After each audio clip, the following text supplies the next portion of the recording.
y las diferentes reformas que está llevando a cabo el gobierno junto al Congreso. ¿Cómo estás, Daniel? Agustín Serenelini y todo el equipo aquí de Latina te saluda. ¿Cómo estás? Hola Agustín, gracias por llamarme. ¿Cómo estás? Bien, todo bien. A ver, El viejo te hace trabajar. Sí, bueno. Pero se merecía, viste, unas Sí, vacaciones, como le dimos obviamente. permiso, así que está Me todo bien. parece merecido, claro. 50 centavos subió el dólar esta semana. Sí, señor. Terminó 18.31, 18.32, depende de las casas de cambio, bancos, en casas de cambio, y 18.26, un poquito más abajo el paralelo.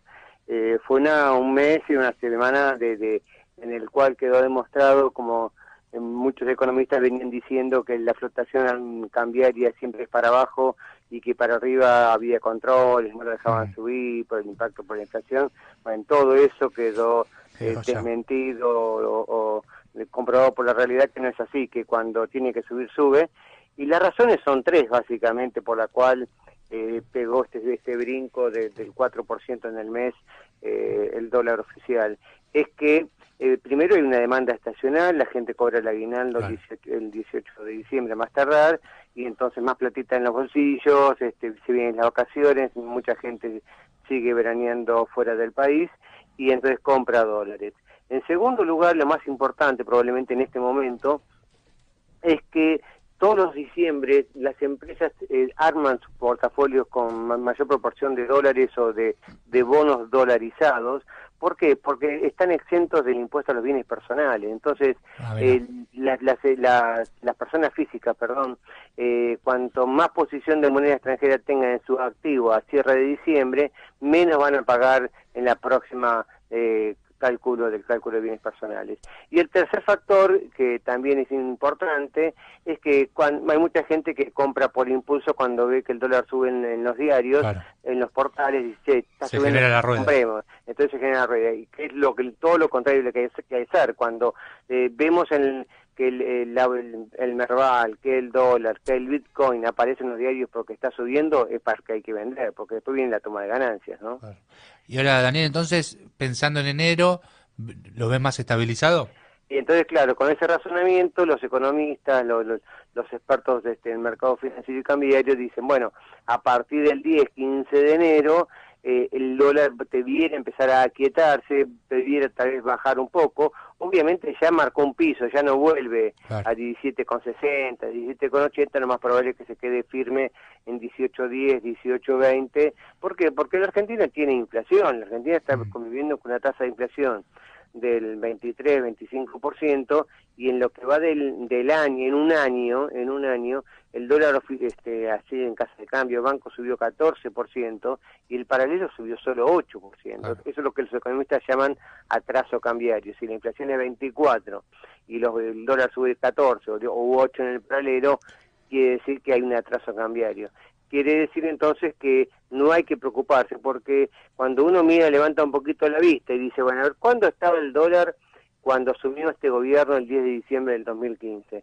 Desde ese entonces el dólar subió 86%, el libre, el común, el Mm. verdadero, pero el paralelo subió solo 23%, porque claro, antes del 10 de diciembre del 2015, como había controles de cambio, cepos, etcétera, el paralelo era la niña bonita porque era la única forma de acceder al Se mercado. hablaba Entonces, permanentemente del dólar blue. claro, entonces estaba alto porque era el dólar de la restricción. Claro. Entonces, tomar como referencia para determinar si el tipo de cambio está atrasado o adelantado el nivel del paralelo antes del 10 de diciembre del 2015 es no tener en cuenta que ya estaba inflado en ese momento por esas restricciones. Ahora, Daniel, lo que nos importa todo es lo que mencionaste hace instantes, que tiene que ver con la inflación. El gobierno habla de un 10% para este año. ¿Lo ves real? ¿Lo ves viable? No, el gobierno una vez más, según el consenso del mercado, se va a volver a equivocar en el 2018. La inflación, el consenso del mercado dice que va a estar en orden del 16, 17%. Algún economista más pesimista dicen que puede estar en 20, 22%, Claro. ya muy exagerado. Pero fíjate vos, Agustín, el gobierno expresa de su propio relato. ¿Por qué? Porque en el 2016 dijo que la inflación iba a ser 25, fue 40. En el 2017 dijo que iba a ser como máximo 17, fue 23, 12 a 25. 17. Claro. Y ahora dice entre 8 y 10, o entre 8 y 12, digamos una media de 10, y va a ser 17. Entonces pareciera que la inflación en Argentina sube y el gobierno no la logra domar. Cuando la verdad es que si pasó de 40 a 25, bajó 15 puntos. Si pasa de 25 a 17, baja 7 puntos. Quiere decir 8 puntos.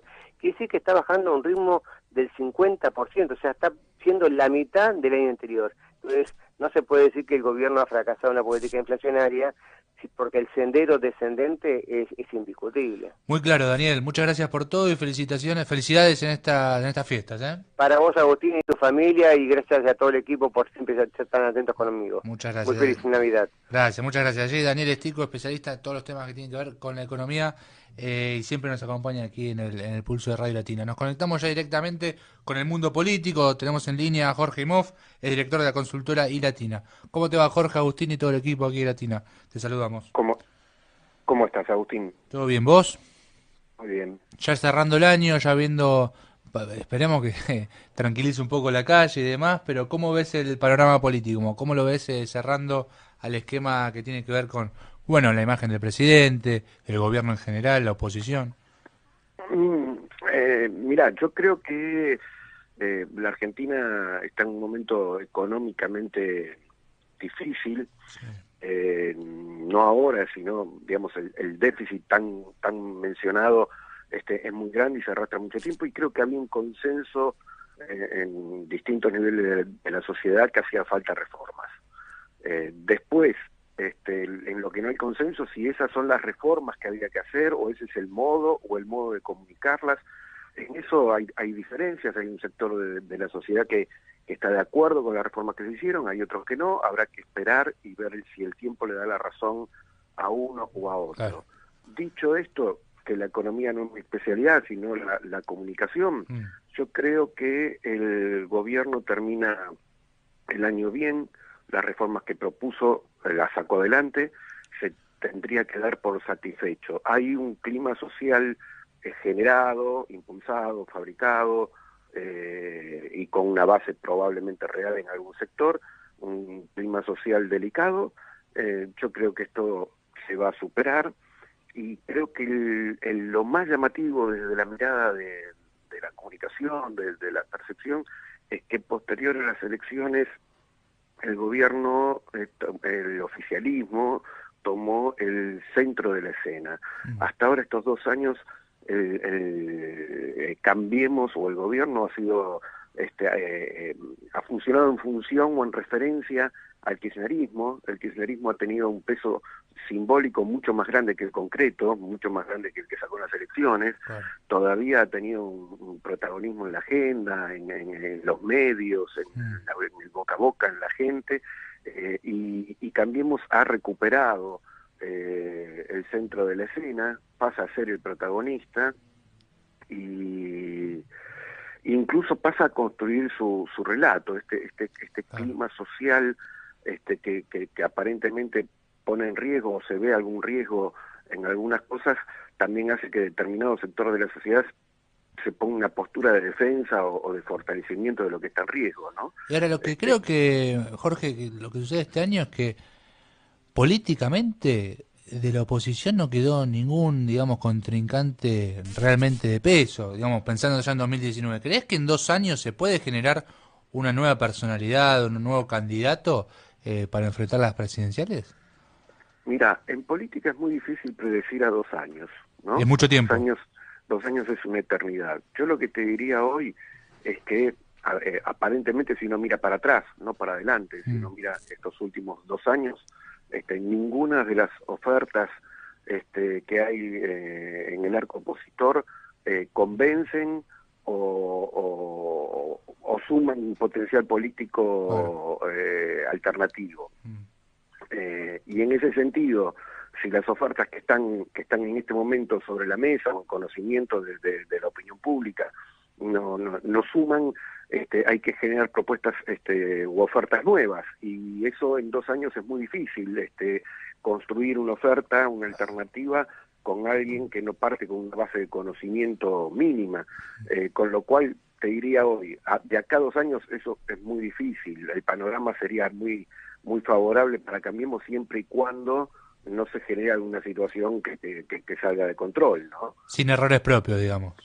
Exactamente, exactamente. Claro, el ser oficialismo tiene también esa responsabilidad, ¿no? De que el que muestra las cartas siempre es el que gobierna. Por supuesto, y yo creo que han cometido errores, por supuesto, ¿no?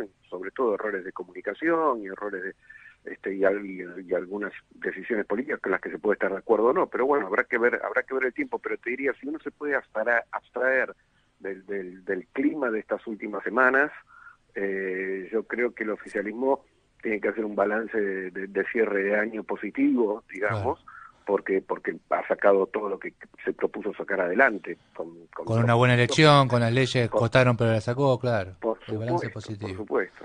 Jorge, más que claro, felicidades en estas fiestas y los mejores deseos. Igualmente, un saludo grande ahí para todo el equipo y bueno, que empiecen un gran año. Gracias, muchísimas gracias. Jorge Imhoff, director de la consultora iLatina, nos hizo una explicación, una muy clara explicación de lo que es el panorama político aquí en la República Argentina con lo que tuvo que ver a este 2017.